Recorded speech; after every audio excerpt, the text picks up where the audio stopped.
Test.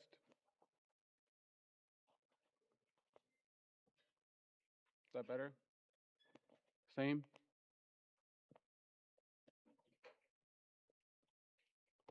Can you hear me? Can you hear me? Shabbat shalom.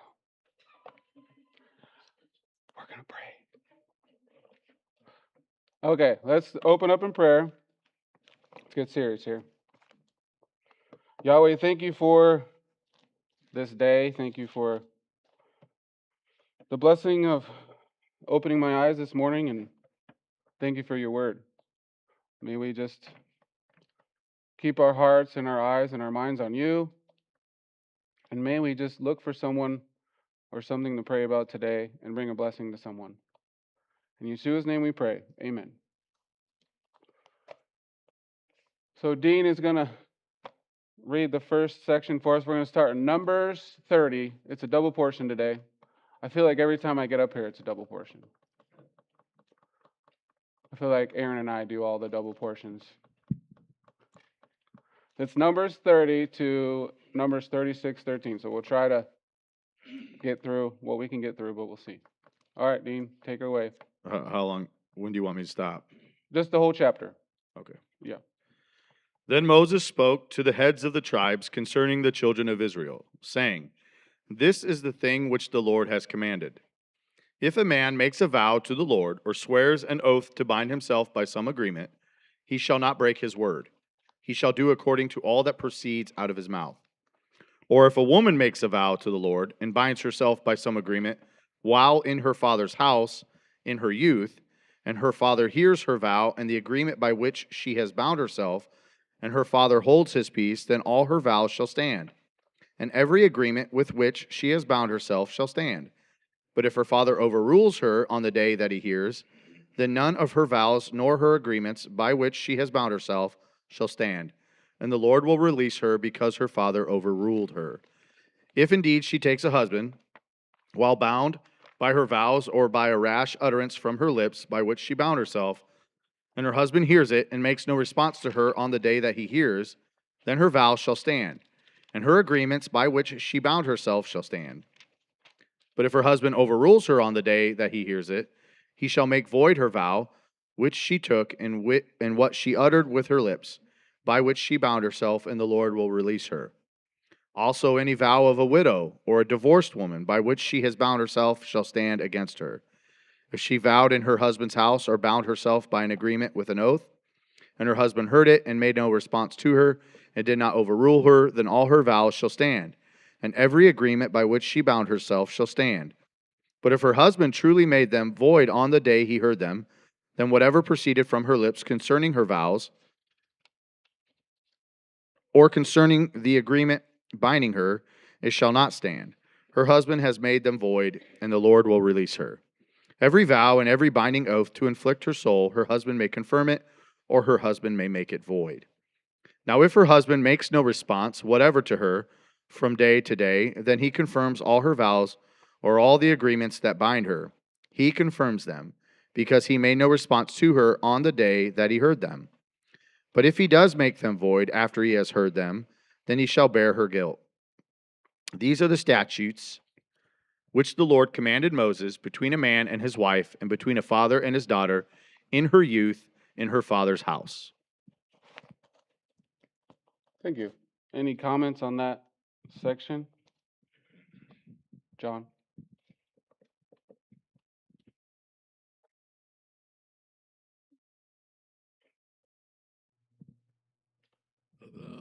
The historical precedent here is when Eve sinned before Adam. The text here is to protect the woman's rights, not out of any chauvinistic belief, but to protect her from an error in her statement, to give her a second check on her what she had said before it's committed. and you can see that if the woman was unconnected to a male authority, like divorced or a widow, um, her statement can stand. But if she has a male authority, her statement needs to be validated by the man, either her father or husband or some other source and authority over her. And again, it's to protect her.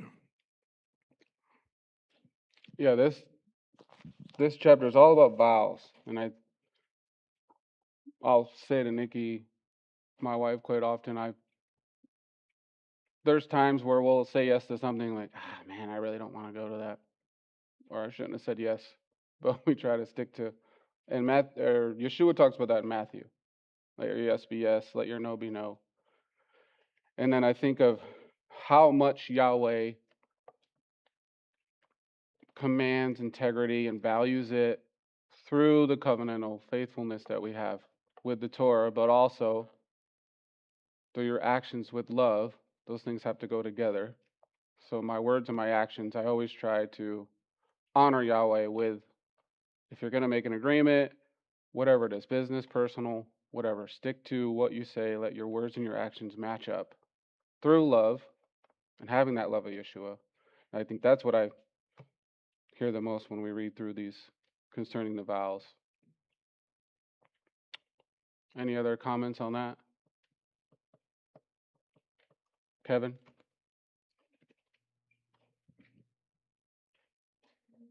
Sorry, I was looking for my wife.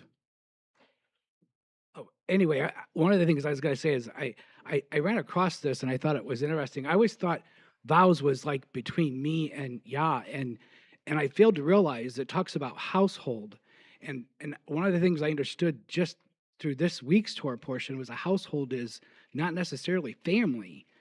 Household in that day and age could have included a farmland, could have included community, could have included, of course, the what we would refer to as church.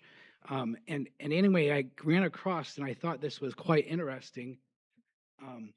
And I held to it. I'm going to keep these, but this is before making a promise, we should ask, is it truthful? Is it within my authority to promise? Will it place an unspoken burden on my household or community? Have I confused my spiritual enthusiasm with divine instruction? And then the last one that it showed, and I thought this was, am I using religious language to make myself appear more trustworthy than my conduct warrants? And I found those questions really interesting, and it intrigued me about the fact that sometimes I forget when I make a promise, and I think of this even in the aspect of maybe even a board member, that we're making promises for the community, and we need to remember that sometimes the promises we make will affect our household or community. Yeah, in ancient Israel, the vows, it reflected, you're right, it reflected the household covenantal structure. And that's why it talked about when John was talking about the fathers and the husbands could annul certain vows.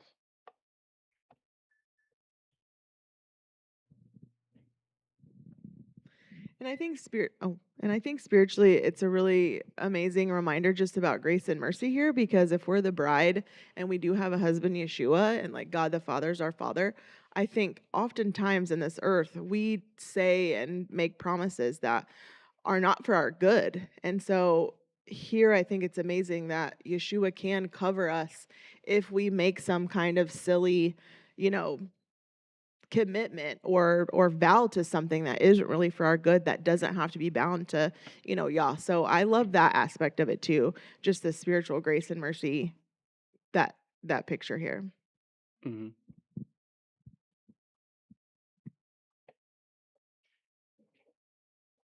Any other comments there? Okay. Can I get a reader? We'll do the Numbers 31. We'll read through the chapter.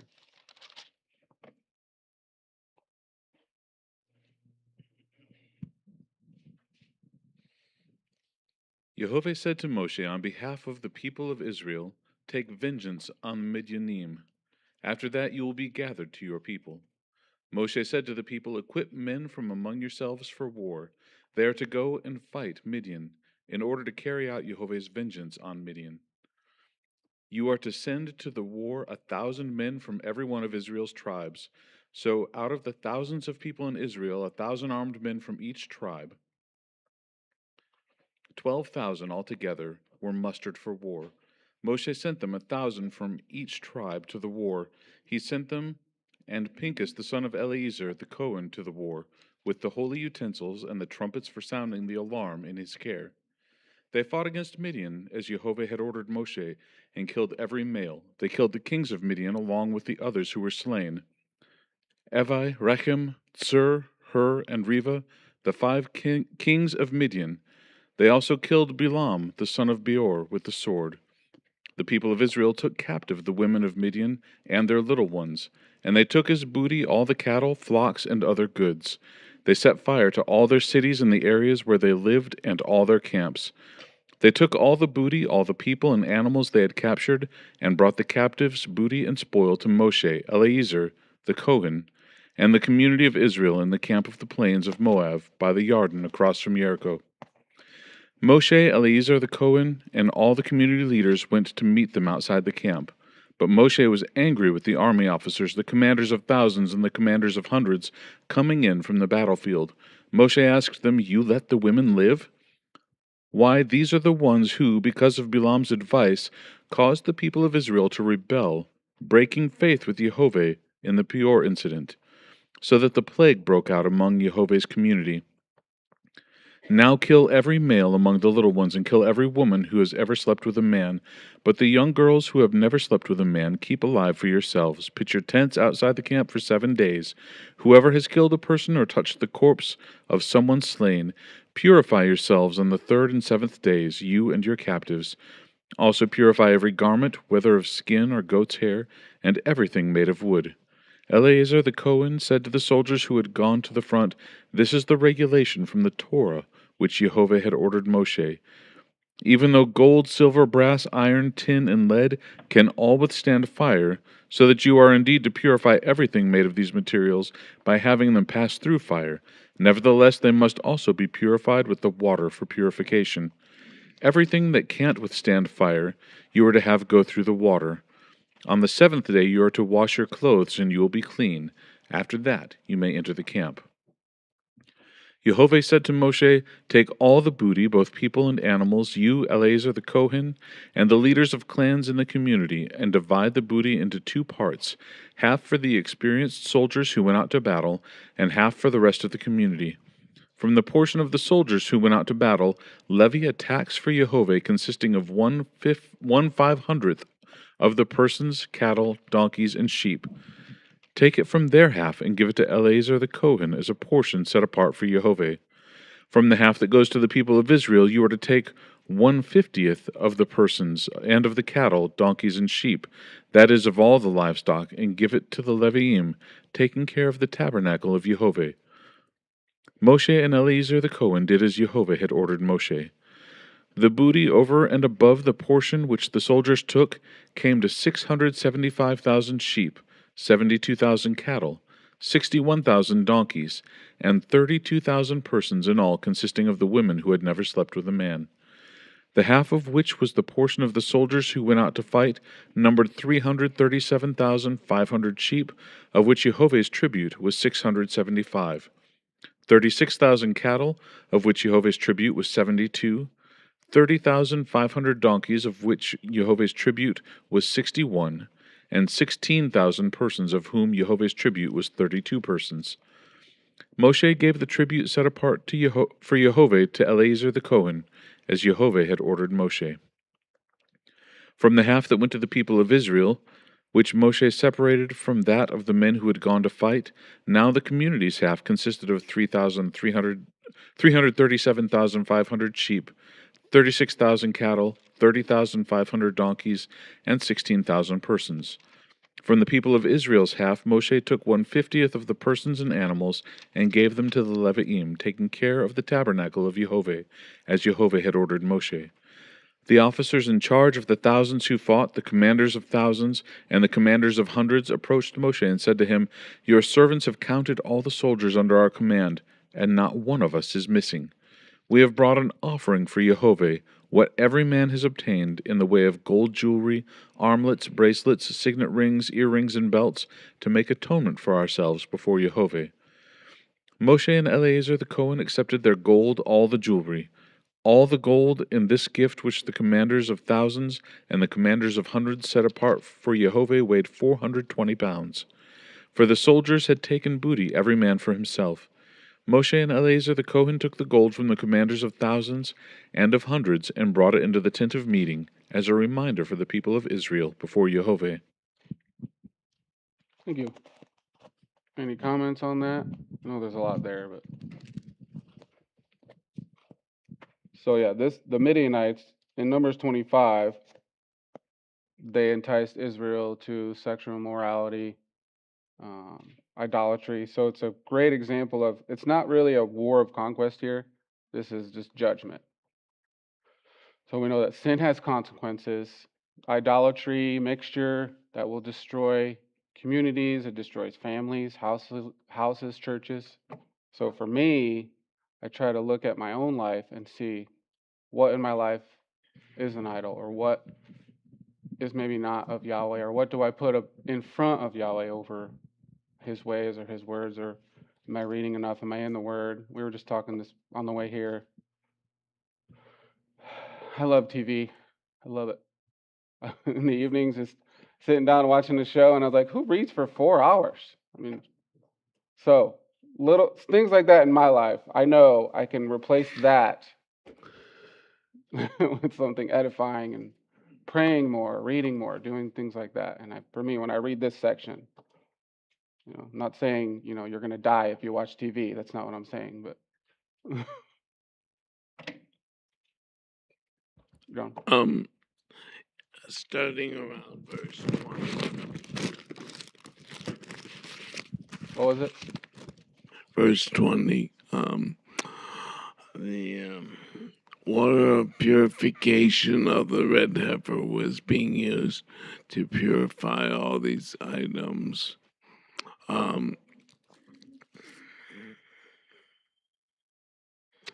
Then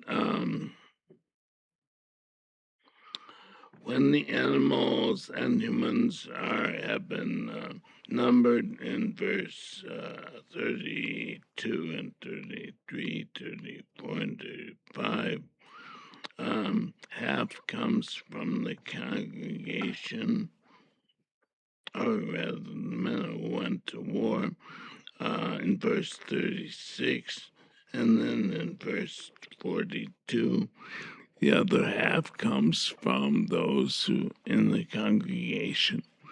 And then the animals are offered at the sanctuary, and the humans are dedicated to service in the sanctuary, probably lifetime service.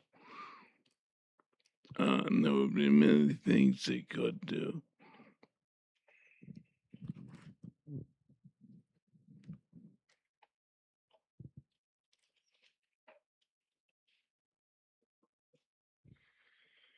I might as well mention here too that the name Moses is not mentioned in Egyptian records, and there's a good reason for that. He in Hebrews 11 said he chose to use his name Moses instead of the name he had been given in Egypt, which appears to be Senemut, Cinnamon. It means sisters, brothers, brother in Hebrew or in Egyptian. At that time, a woman who was about 20 or 22 years old fished Moses out of the Nile, and his name comes from the Egyptian to draw out. So her name was Hatshepsut.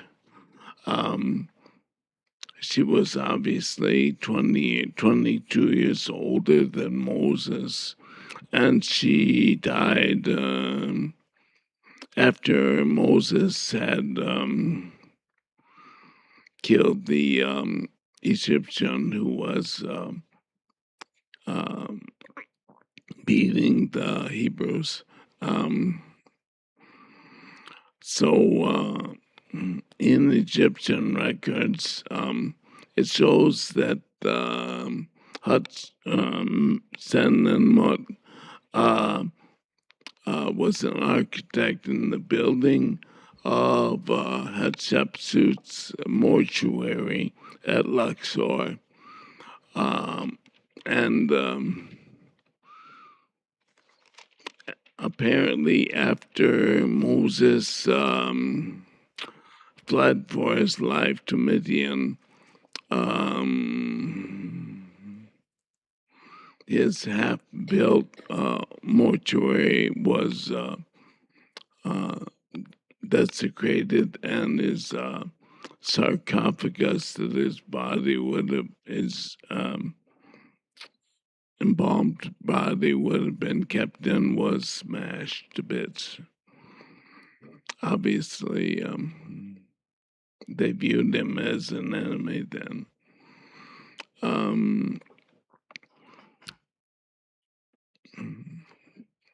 Years later, Hatshepsut's own mortuary was just vandalized, and her body was removed from the sarcophagus and probably thrown out in the desert because she was viewed as the one who caused this Israelite victory and the destruction of many things in Egypt. Good enough. Yeah, like you started out there, this chapter also talks about purification, especially after battle. That even after victory, still required a cleansing. This reminds me when, Yeshua will return, there will be a cleansing, and there's a theme throughout here.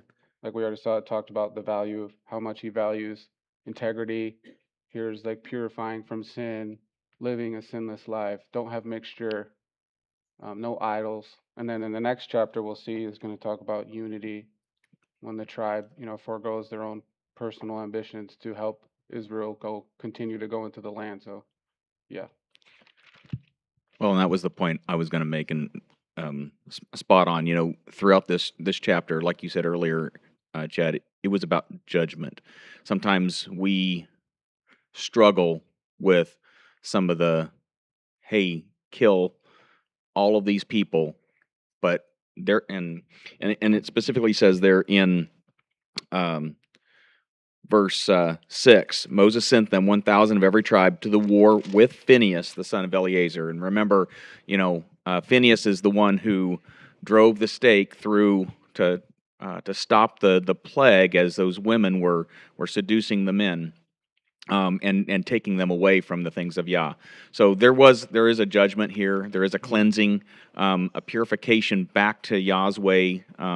Sometimes it's through some very difficult aspects of yes, even many of the children being killed.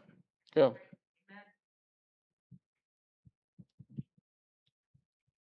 Yeah, and I was gonna kind of chime in on with what. Just one short addendum. The name sister's brother that was given to Moses was done to hide his common origin, since he had been elevated into royalty in Egypt. So his being the architect of Hatshepsut's mortuary goes along with his role building the tabernacle later in the desert. Also, this man is believed to have been a leader of the Egyptian military in southern Egypt against the Nubians south of Egypt. So that fits his role as leading the Israelite conquest. Okay. Michael? Yeah, I was just going to chime in with kind of what Jason had said at the very beginning, because they took 1,000 people from each tribe. To just imagine, in a way, that was a draft within Israel. But then if you go back into verse 49, and they said unto Moses, thy servants have taken a sum of the men of war, and not one, and under their charge there lacketh not one man. So they lost no one Yeah. that went to war. So I think that is a powerful statement, that to be, whose side do you want to be on? You know, even though you may be getting drafted into war, but you know how many come back? All of them came back.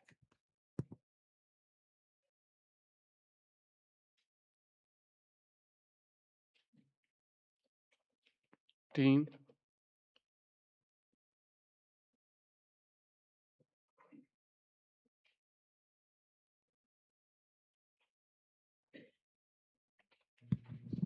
I wasn't going to comment, but then everybody else is mentioning it, so I might as well. So when I think about the 1,000 from each tribe, and then I think about the book of Revelation where there's 12,000 from each tribe chosen with the name of the Father on their forehead, and they follow the Lamb wherever he goes. And I think about Phineas, who went out with the initial 12,000, right? And then you have that times 12 in the book of Revelation following the Messiah wherever he goes. And whatever you believe about the 144,000, I mean, there's so many different opinions on that.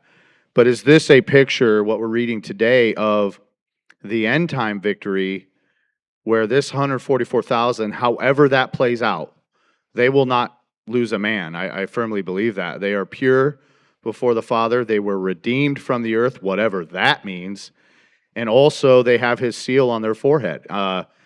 I think it could be a prophetic picture of the end time victory. Instead of Phineas, we have Messiah, right? So, leading the battles against the enemy, preaching the gospel, declaring the end is near. You know what I'm saying? So I don't know. I just see a lot of similarities between the two accounts.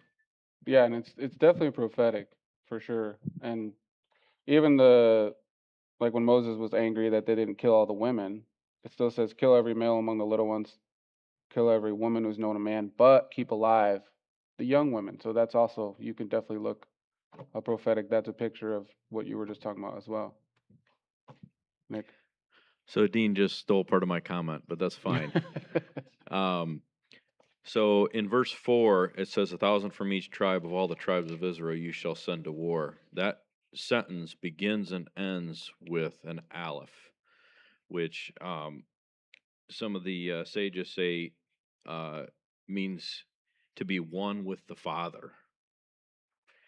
And some of the other commentary on this section here says that those that went to war were, the reason there was only 12,000, those are the only ones that had not somehow been guilty in the account of Baal Peor. And therefore, if they had been guilty in the account of that and they went to war against them, they would lose. So it had to be ones that were untouched or had not touched women and who had not been part of the whole situation of Baal Peor to be able to exact the Lord's vengeance and be part of that. But obviously the Lord fought for them, only being 12,000, and look how many people they brought back and how many animals. So it was like they didn't even lift a hand. And he mentioned, Dean mentioned Revelation, and I actually was thinking of Revelation 14, referring to these same people. which is times 12, like he said. But I'm just going to read a few verses if that's all right. Absolutely. Out of the Hebrew Revelation here. Then I saw a lamb standing on Mount Zion, and with him 144,000, on whose foreheads were inscribed the name of his Father. And I heard a voice from the heavens like a tumult of many waters, and as the sound of many voices. The voice that I heard was like the voice of a harp, and they were singing a renewed song before the throne, 4 living creatures and the elders. No one was able to learn the song, but the 144,000 he redeemed from the ground. And they sang a renewed, let's see here, full page, sorry. These are those who did not sin with women, and are like virgins, who go after the Lamb, and purchased for the firstborn of Jehovah and the Lamb. In their spirit is no deceit, and they are blameless before the throne of Jehovah. Then I saw a messenger hovering over the midst of heavens, and he had a powerful notice to announce to the inhabitants of the earth and the peoples and the nations. He said with a loud voice, Fear Jehovah, pray to him, for the day of judgment comes. Pray to him who created the heavens, the earth, the sea, and the well springs. After this, the voice of another messenger shouted, Fallen, fallen is the great city Babel, because she was appeased with the wine of her fornication of all the nations. Then a third messenger came and said in a loud voice, If anyone prays to the idol of the beast and takes the sign on his hand or on his forehead, then he shall drink from the wine of Jehovah's wrath. There is a cup of wrath, and he will be punished with fire and brimstone in the presence of the messengers and the Lamb. So I can stop there, but it's just kind of interesting because it talks about them not being defiled with women, and it talks about them not taking the mark, not bowing to the idol. And what happened in this situation of Baal Peor is they bowed to the idols, they worshipped them, and they were part of the situation where they defiled themselves with women. So therefore they were discounted from this special group. And what was that? 14? What verses were you reading? 1 through 10, pretty much about the whole chapter 14. Okay.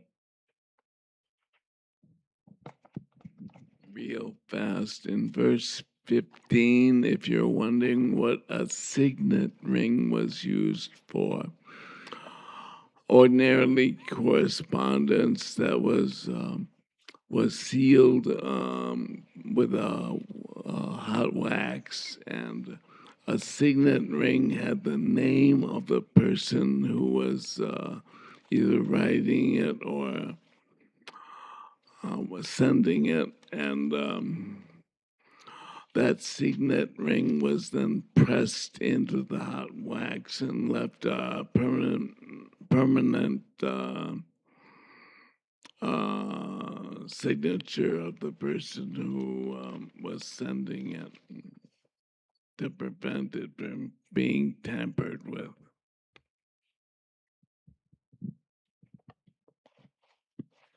Any other comments on that section? Aaron?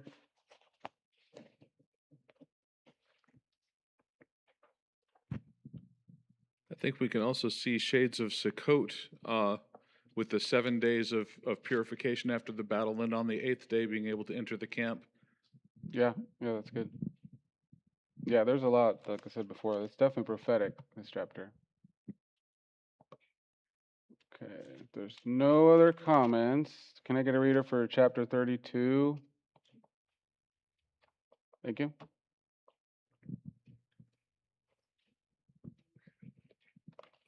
Now the children of Reuben and the children of Gad had a very great multitude of livestock. And when they saw the land of Jazer and the land of Gilead, that indeed the region was a place for livestock, the children of Gad and the children of Reuben came and spoke to Moses, to Eleazar the priest, and the leaders of the congregation, saying, At Dibon, Jazer, Nimrah, Heshbon, Ale, Shebam, Nebo, and Vion, the country which the Lord defeated the congregation of Israel, is a land for livestock, and your servants have livestock. Therefore they said, if we have found favor in your sight, let this land be given to your servants as a possession. Do not take us over the Jordan. And Moses said to the children of Gad and to the children of Reuben, shall your brethren go to war while you sit here? Now, why will you discourage the heart of the children of Israel from going over into the land which the Lord has given them? Thus your fathers did when I sent them away from Kadesh Barnea to see the land. For when they went up to the valley of Eshcol, they saw the land. They discouraged the heart of the children of Israel, so that they did not go into the land which the Lord had given them. So the Lord's anger was aroused, on that day, and he swore an oath, saying, surely none of the men who came up from Egypt from 20 years old and above shall see the land of which I swore to Abraham, Isaac, and Jacob, because they have not wholly followed me, except Caleb the son of Jephunneh the Canaanite, and Joshua the son of Nun, for they have wholly followed the Lord. So the Lord's anger was aroused against Israel, and he made them wander in the wilderness 40 years, until all the generation had done evil in the sight of the Lord was gone. And look, you have risen in your father's place, a brood of sinful men, to increase still more the fierce anger of the Lord against Israel. For if you turn from following him, he will once again leave them in the wilderness, and you will destroy all these people. Then they came near to him and said, we will build sheepfolds here for our livestock and cities for our little ones, but we ourselves will be armed, ready to go before the children of Israel until we have brought them into their place, and our little ones will dwell in the fortified cities because of the inhabitants of the land. We will not return to our homes until every one of the children of Israel has received his inheritance. For we will not inherit with them on the other side of the Jordan, on the other side of the Jordan and beyond, because our inheritance has fallen to us on this eastern side of the Jordan. Then Moses said to them, if you do this thing, you will arm yourselves before the Lord for the war, and all your armed men cross over the Jordan before the Lord until he has driven out his enemies from before him, and the land is subdued before the Lord. Then afterward you may return and be blameless before the Lord and before Israel. And this land shall be your possession before the Lord. But if you do not do so, then take note you have sinned against the Lord, and be sure that your sin will find you out. Build cities for your little ones, and folds for your sheep, and do what has proceeded out of your mouth. And the children of Gad and the children of Reuben spoke to Moses, saying, your servants will do as my Lord commands. Our little ones, our wives, our livestock, and all our flocks and all our livestock will be there in the cities of Gilead. But your servants will cross over, and every man armed for war, so the Lord before the Lord to battle, just as my Lord says. So Moses gave command concerning them to Eleazar the priest, to Joshua the son of Nun, and to the chief fathers of the tribes of the children of Israel. And Moses said to them, If the children of Gad and the children of Reuben cross over the Jordan with you, every man armed for battle before the Lord, and the land is subdued before you, then you shall give them the land of Gilead as a possession. But if they do not cross over armed with you, they shall have possessions among you in the land of Canaan. Then the children of Gad and the children of Reuben answered, saying, As the Lord has said to your servants, so we will do. We will cross over armed before the Lord into the land of Canaan, but the possession of our inheritance shall remain with us on this side of the Jordan. So Moses gave to the children of Gad, to the children of Reuben, and to the half tribe of Manasseh, the son of Joseph, the kingdom of Sihon, the king of the Amorites, and the kingdom of Og, king of Bashan, the land with its cities, with its borders, the cities of the surrounding country. And the children of Gad built Dibon, and Ataroth, and Aroer, Atroth, and Shaphan, and Jazer, and Jogbeha, Beth Nimrah, Beth Haran, fortified cities, and folds for sheep. And the children of Reuben built Heshbon, and Elealeh, and Kirjathaim, Nebo, and Baal, Maon. Their names have been changed, and Shibmah, and they gave other names to the cities which they built. And the children of Machir, the son of Manasseh, went to Gilead and took it, and possessed the Amorites who were in it. So Moses gave Gilead to Machir, the son of Manasseh, and he dwelt in it. Also Jair, the son of Manasseh, went and took its small towns, and called them Havoth Jair. Then Nobah went and took Kenath and its villages, and he called it Nobah after his own son.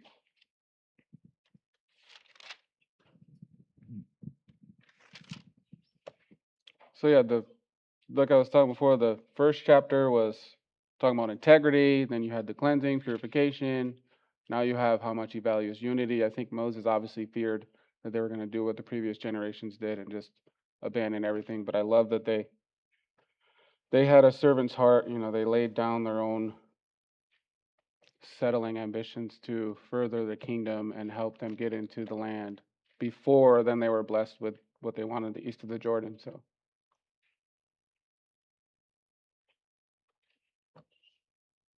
yeah, John.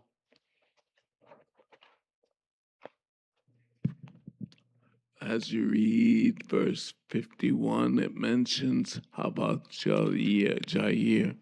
It means in Hebrew the villages of Jair. So that makes sense. Those were located about 100 miles east of the Jordan River. And if you're looking at a map, east of the Yarmuk River, which is southeast of the Sea of Galilee. Also, liberals portray the brutality of the Israelites, but they neglect to note that other nations, Egypt, Moab specifically cited in the Bible, and other countries around Israel all practice this devotion of every living thing, including animals, to their gods, Chemosh and other gods. So Israel's behavior is consistent with the behavior of other nations surrounding them, and not an exception. In fact, today if we're facing existential threat, such as a nuclear war, we are prepared to nuke the other country as well. Okay. I'm going to read through Numbers 33. We got a couple minutes left, so I'll try to get through this and see if we have any ending comments. This will go through the journey through Egypt, from Egypt to the land. These are the journeys of the children of Israel who went out of the land of Egypt by their armies under the hand of Moses and Aaron. Now Moses wrote down the starting points of their journeys at the command of the Lord, and these are their journeys according to their starting points. They departed from Ramses in the first month, on the 15th day of the first month. On the day after the Passover, the children of Israel went out with boldness in the sight of all the Egyptians. For the Egyptians were burying all their firstborn, whom the Lord had killed among them. Also on their gods the Lord had executed judgment. Then the children of Israel moved from Ramses to Succoth. They departed from Succoth to Etham, which is on the edge of the wilderness. They moved from Etham and turned back to Pi Hammerath, which is east of Baal Zephon, and they camped near Migdal. They departed from before Heroth and passed through the midst of the sea into the wilderness, went 3 days' journey in the wilderness of Etham, and camped at Marah. They moved from Marah and came to Elim, and at Elim were 12 springs of water and 70 palm trees. So they camped there. They moved from Elim and camped by the Red Sea. They moved from the Red Sea and camped in the wilderness of Sin. They journeyed from the wilderness of Sin and camped at Dothkah. They departed from Dothkah and camped at Elish. I know I'm butchering these names. They moved from Elish and camped at Rephidim, where there was no water for the people to drink. They departed from Rephidim and camped in the wilderness of Sinai. They moved from the wilderness of Sinai and camped at Kibroth Hadavah. They departed from there and camped at Hazeroth. They departed from Hazeroth to Rithmoth. They departed from Rithmoth to Rimmon Perez. They departed from Rimmon Perez and camped at Libnah. They moved from Libnah to Rissah. They journeyed from Rissah and camped at, that's a tough one, Elathah, and they went from there to Mount Shepher. They moved from Mount Shepher and camped at Haradah. They moved from Haradah and camped at Makaloth. They moved from Makaloth and camped at Tehath. They departed from Tehath to Terah, from Terah to Mithkah, from Mithkah to Hashmanah, from Hashmanah to Mazeroth, from Mazeroth to Bene Jachem, from Bene Jachem to Aor Haggadad, from Aor Haggadad to Jothbatha. From there they went to Abranah, from Abranah to Ezion Gaber, from Ezion Gaber and camped in the wilderness of Zin, which is Kadesh. They moved from Kadesh and camped at Mount Or and on the boundary of the land of Edom. Then Aaron the priest went up to Mount Or at the command of the Lord and died there in the 40th year after the children of Israel had come out of the land of Egypt on the first day of the 5th month. Aaron was 123 years old when he died at Mount Or.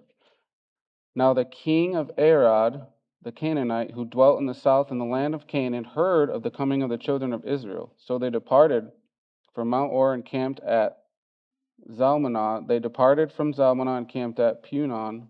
From Punon they went to Obith. From Obith to Ijer Abraham at the border of Moab. They departed from Ejem and camped at Dibon Gad. From Dibon Gad they went to Almon Dilbium. They moved from Almon Dilbium and camped in the mountains of Abiram before Nebo.